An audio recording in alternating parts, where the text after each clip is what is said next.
the Masters happened this week. Um, for those that don't like golf, this is really the only one time per year I say we actually really talk about professional golf. 4 times a year. And if it's But, a like, Ryder Cup, 5. a little more in depth. Like, we normally give our picks and stuff, but we're not in deep. But I don't know. Something about the Masters captivates me, and it always produces awesome storylines. Let's start off the bat of our picks. Hold ourselves accountable. Alex, favorite was Koepka, T45 +9. Tom Kim, T30 +5. So I guess bright side to have your underdog do better than your favorite, but could be worse. Could be better. Could be a lot better. Evan, Schauffele, still finished top 10, finished 8th at 1 under. Fowler, T30 +5. Pretty good showing from Evan, I would say. Ricky made Nothing wrong with that. I know golf. I know better. Grant took the easy way. Scheffler, winner at 11 under. But the polar opposite, Burns, missed the cut. So Told you. have some work to do on the underdogs, because he was more of a favorite than your guys' underdogs were. So it's embarrassing that he missed a cut. But 2 golf wins under my belt now. Cam Smith at the Open, never forget, and Scheffler. Major, we should not be allowed to pick the clear and obvious favorite of Scottie Scheffler. It's not really like, it's not impressive to pick him to win. I mean, it's not. I think it'd be impressive if he won the U.S. Open or whatever majors. No, the PGA. That'd be impressive. He's going to be like +200 to win. I know, but I don't think he's going to. I don't think he's going to win. Why? Because I think it's so rare, and I found he's done this year. Yeah, but I found this chart that really kind of I needed this perspective. This actually, Alex, I'll pull it up, goes to the heart of your argument about not just getting too high on someone earlier in their career. This is did it with Jordan. Ignore Taylor Gooch, because this guy just did it as a joke, but this is the top guys through 120 events. And when you put this in comparison right now, it's a good reminder that Scottie is going through a crazy 2-year stretch, but maybe we don't just anoint him to win everything. Same as Jordan Spieth. Yeah. But you know what Jordan did? He won another major after that. So Scottie's going to win at least one more. Which I think is fair. And it could be, it'd probably be the U.S. Open. I could see Scottie winning. I think he wins the PGA. Also, like, puts into perspective Tiger Woods, because that's jarring when you look at not just the majors, but 29 wins in 120 events. It's absurd. And 9 missed cuts total. Only 9. 92 top 25s. Like, that's absurd. Now, granted, the overall competition is better now in golf than when he was playing, but still, that's an insane dominance. He finished top 10 over half the time. Over half. That's nuts. It's just like, if you just placed every week to finish top 10, you would make a ton of money. Yeah. It's just a good reminder. We should spend that time that we said that Scottie is awesome. And I wrote down, what is Scottie's trajectory? I think, Alex, your point about winning at least one more major this year, I feel pretty comfortable about. But it's just a good reminder that you can't take anything for granted. Do you want the in that Garrett sport. Dillon golf? You know, one of his weird theories that somewhat is actually pretty accurate. No brainer. Of course I do. So Spieth, in his first 120, won those majors. Yeah. Got married, had a kid, boom, hasn't won a major since. Rory got married, had a kid, boom, hasn't won a major since. Scottie, married, having a kid very soon. Uh-oh. Could all fall apart for Scottie. Oh, no. Now. The only person that doesn't apply to is Tiger, but he does not like Tiger, so it doesn't count. Interesting. Yep, because you start worrying about your family more than your golf game, and then boom, you just can't. Scottie is a big perspective guy. He's a huge, this is just my job guy, from what he says. No kid. 5 majors. He might have a kid now, though. Speaking of Tiger. I know you mentioned Garrett doesn't like him. Evan also doesn't like him. Evan, your jokes are fair, and I do like to make fun of Tiger. I will say I don't know if it's just I'm getting softer, like my LeBron's kind of close to retiring. I started to cheer for Caitlin Clark. I honestly felt proud of Tiger making the cut, and maybe it's because of the videos I saw on social media of like the one where he's rubbing icy hot on his back, and you see that patch he's got up his spine. And I was like, you know what? It looked miserable out there with the wind on the first 2 days. I was like, I'll give him credit for making the cut for that. Actually, there's no moral victories, I guess. Maybe there is in golf. Maybe it's different. But I was like, you know what? Good for him for at least making the cut. But I didn't know if you wanted to get one last jab at the cat before we move on to other people. No, I knew that he wouldn't survive, or like the people thought he actually had somewhat of a chance. He has to walk Augusta 4 days in a row. His body can't do it anymore. It's just common sense. Like, yeah, could he play? If it was a flat course, could he play? Yes, but like the physical toll it takes on you to walk it 4 days in a row, I'll be like, oh, it's not that bad. Or actually, it is. People think walking a golf course and like carrying your clubs, and I mean, you obviously don't carry your clubs on the PGA Tour. Everyone thinks it's like a super easy task. It is not. You get tired. For a flat course, yes.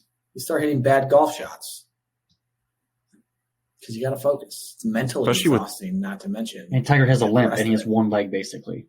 Yeah. I just hate all the media that Tiger still gets to this day. Like, there's way better golfers than him on this golf course. Like, I want to see those golfers hitting golf shots, not ESPN and CBS just going at Tiger Woods when he's plus 14 on the course. Like, I don't care anymore. They barely went to him on Saturday and Sunday. I don't care anymore. They didn't really show. Now, yeah, if he rode in a golf cart leading up, tournament, where do you think he finishes? Yeah, I mean, +9. It's hard to tell. Did maybe, I don't know. It's hard to tell what his golf game actually is. I mean, that's the first time he's probably like legitimately played 4 rounds in a row. I mean, he birdied his first hole, fully healthy. Yeah, the healthiest he was going to be to start the weekend was Thursday afternoon, wherever he teed off. You know where they need him? He was Evan? 1 under with 4 holes left, and then he had to finish it on the next day. So, yeah, his first day is probably his peak. They need him because of things like this. Alex, big rating guy, big rating podcast. Not good for the game of golf. Very clear reason why golf ratings are declining. The fracture, the live. Yeah. What's this? What am I looking at? Yeah, Grant, scroll down. Is it you can't read the text? See like half of it. No, I can't read the text at all. Really? Something about the Masters in 2021. Go up. It says I'm fully up. No, scroll up. I can't. I am. Tweet, like put it in your normal feed. All right, whatever. It says viewership is down 20% of it. Yeah, for this year's 20% drop from last year. The lowest rated Masters since Hideki's win in 2021. I don't really care why that matters so much. It doesn't matter to me. I feel like we're a ratings show. I feel like you guys like to call out the ratings. Yeah, but not for one of the biggest events. It's like you just want to call out golf, Grant. Not one of the biggest events in golf. People, I don't care about that, but like other stuff that's taking up broadcasts or like college football games, yeah, that matters because I want to see what teams people actually want to watch. I think watching. If Tiger was in it on Sunday afternoon, the ratings would go up just because of the media and everything. But golf, it doesn't matter about ratings. I don't care about ratings for golf. That's that I feel like matters to me because I don't know about you guys, but I feel like in the last 2 years we've just been smashing record highs in ratings because I think they're like with streaming services, like they're calculating it and everything's going up of what people are watching. I haven't seen many drops in viewership, I feel like, in these reports. And I thought that was interesting that it went down 20% from just last year. It's because people don't watch the PGA Tour because there's half the players left, and people don't watch the Live Tour because it's not on TV. So you don't have any allegiances to players, and you don't know who's good. Golf's got to figure it out. Got to figure it out. On that page, did you guys think I saw some gripes with Sunday, the drama of Sunday? I might be in the minority that I thought maybe it's just because I was not taking my nap during that point. Like, everyone usually zones out for part of the final round, but I was actually fully tuned in. 7 to 9. Whole 7 to 9 every year is when I in the final group. Snooze. That's when I always fall asleep. So I was pretty tuned in from 9-ish when the leaders were coming through. And that stretch where Scottie almost dunked his shot on 9. Oberg is how you say it, right? Ludwig Oberg. Oberg. When he drained his birdie on 9. And then nails all week. Nails. And then Homa on 10, I believe he was on 10, threw a dart in. That was awesome. And then you still got the drama of them dunking it in the water. And I understand it didn't come down to 17 and 18, but I thought Sunday delivered. I think just the peak of the action was just earlier than maybe a lot of the national viewing audience tuned in for, which is unfortunate for them. But I still thought I had a good time watching that 5-hole stretch. Well, what happened was the guys got worried about Scottie and they all pressed on the gas too early. Max didn't. He just got screwed.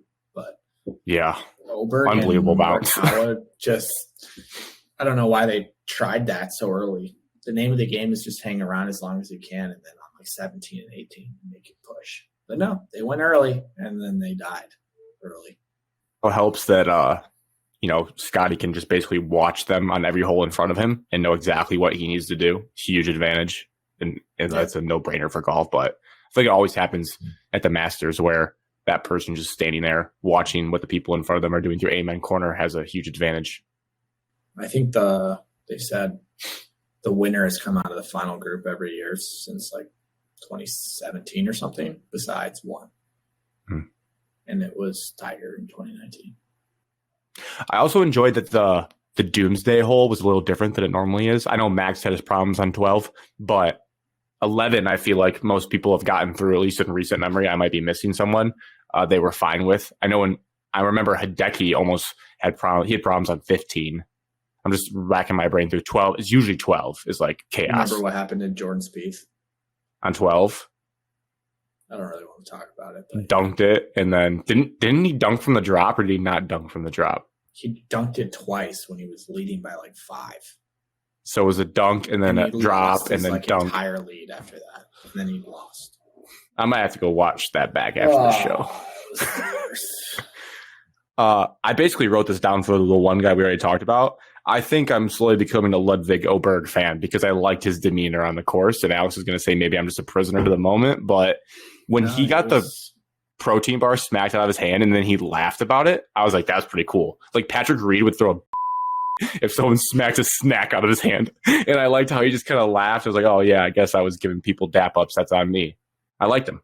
Not to be weird, but also Oberg, man rocket of a golfer. A lot of golfers are, sweet.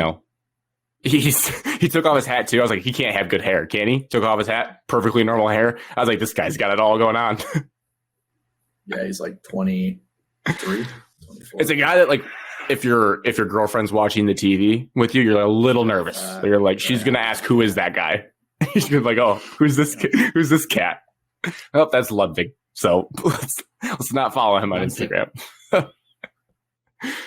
He was in the Ryder Cup. Everyone questioned the pick. They were like, you're gonna pick a rookie that's never played. Interesting. He played in the Ryder Cup before he ever played in a major. That's kind of a very strange trajectory.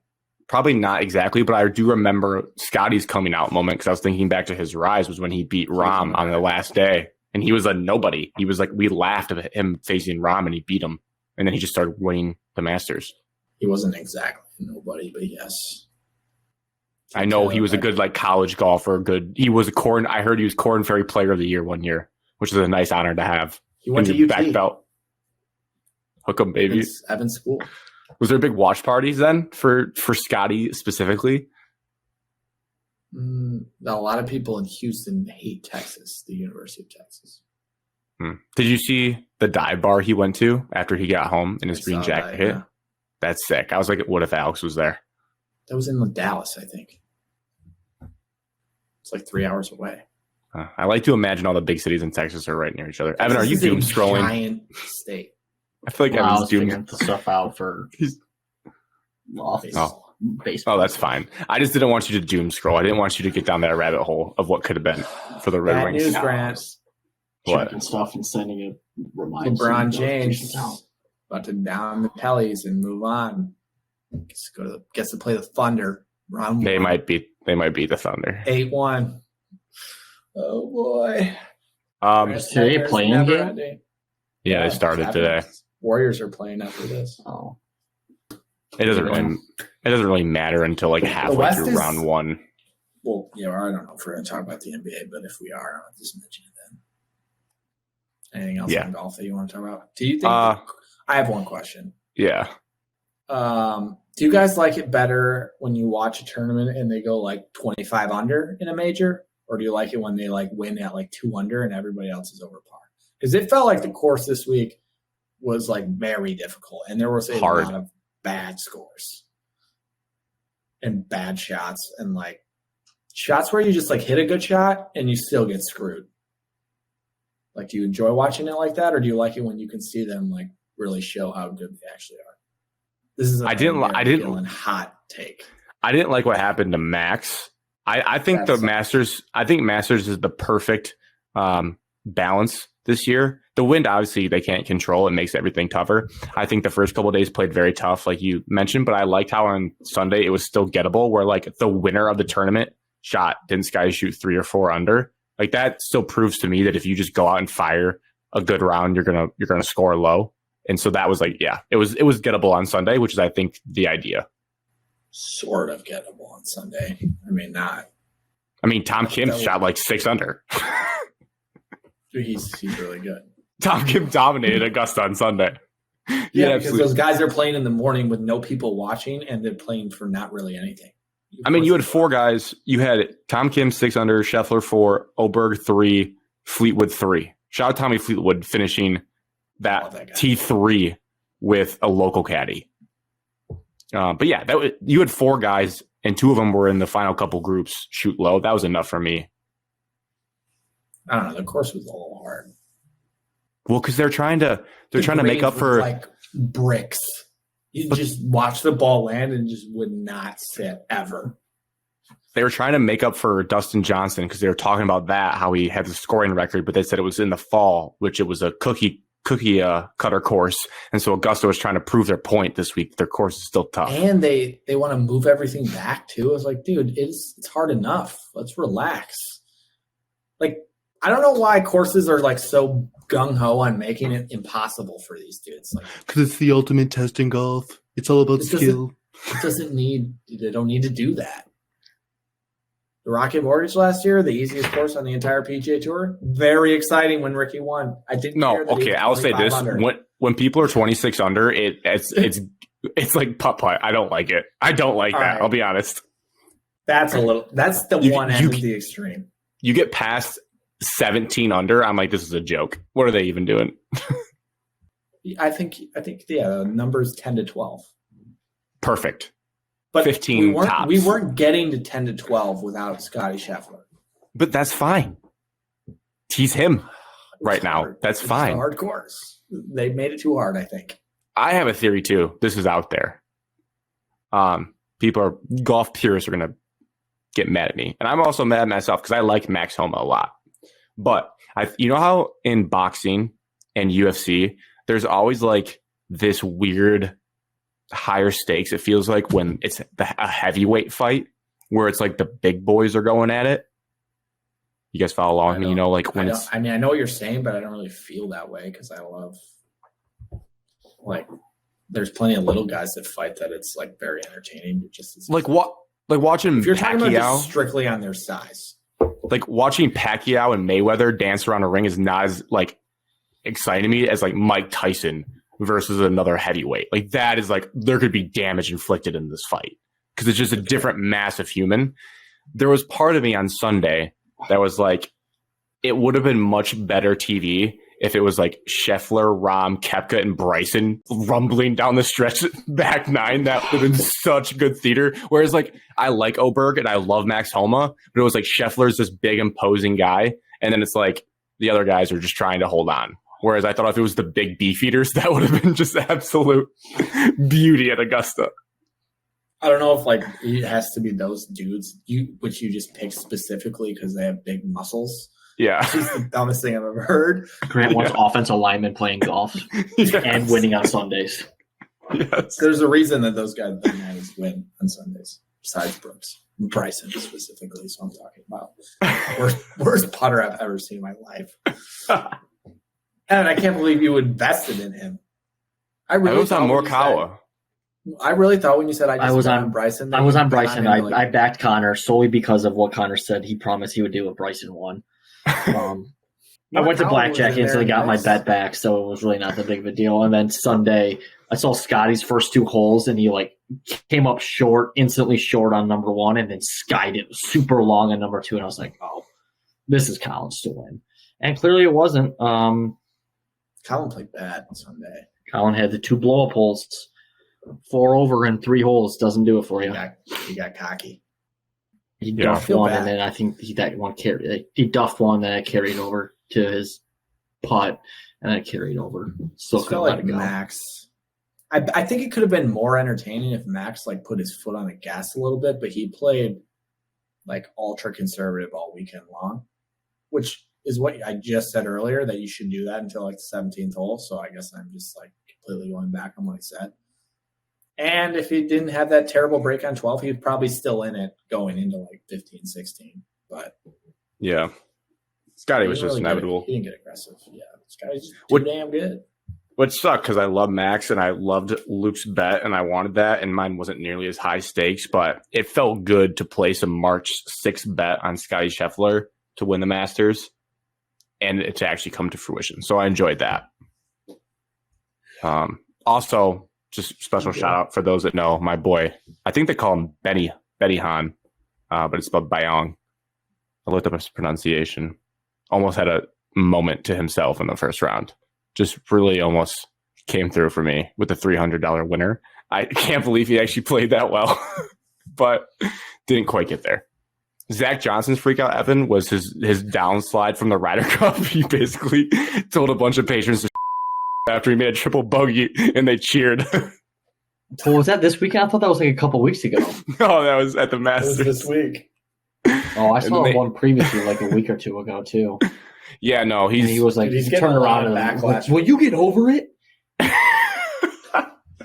Nobody has handled losing a Ryder Cup worse than Zach Johnson. I mean, Scottie Scheffler cried during the Ryder Cup. It's very important to those dudes, Grant. But I don't feel bad for Zach Johnson because he did such a horrendous job as the captain. Oh, I just want to ask, this is not the time, but I got to ask, who would you have picked instead? Hindsight's 2020.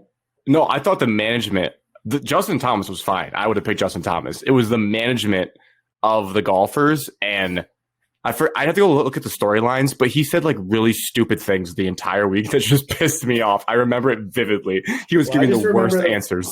The first morning, Europe put all their best players in the first like 4 groups, and we didn't do that, and we just got absolutely.